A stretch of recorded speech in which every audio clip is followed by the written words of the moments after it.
अगर आप भी चाहते हैं भोजपुरी पॉइंट का वीडियो सबसे पहले आप तक पहुंचे, तो लाल बटन दबाकर चैनल को सब्सक्राइब जरूर करें और साथ में बेल आइकॉन को दबाना न भूलें।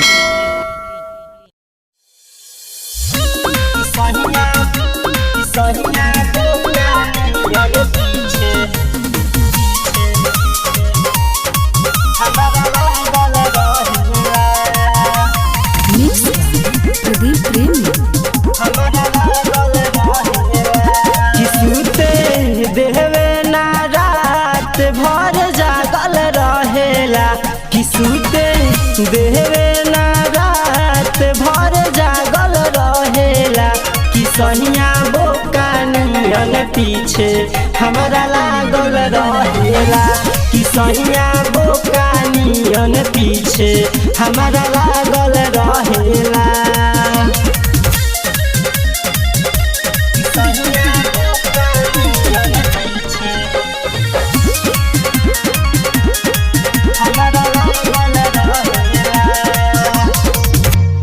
जिया पर चढ़े पूरा देहिया होइच के धरेला पाजा हमके जबरी खींच के।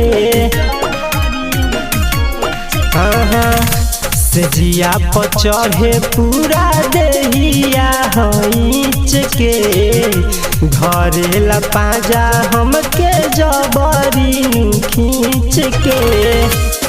ओही खातिर हर दम पागल रहेला कि ओही खातिर हर दम पागल रहेला कि सहिया बोकानियन पीछे हमरा लागल रहेला कि सहिया बोकानियन पीछे हमरा लागल रहेला।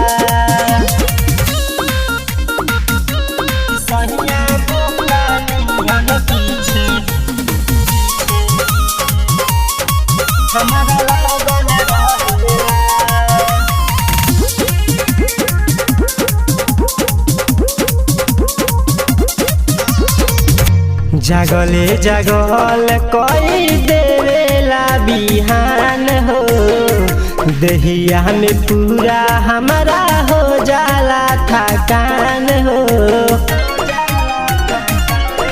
सखी। जागले जागल कोई देवेला बिहान हो देहिया में पूरा हमारा हो जाला थकान हो कि साही पहवन से मन हमर भागल रहेला कि साही कुंदन से मन हमर भागल रहेला कि सहिया बोकानियन पीछे हमरा लागल रहेला कि सहिया बोकानियन पीछे हमरा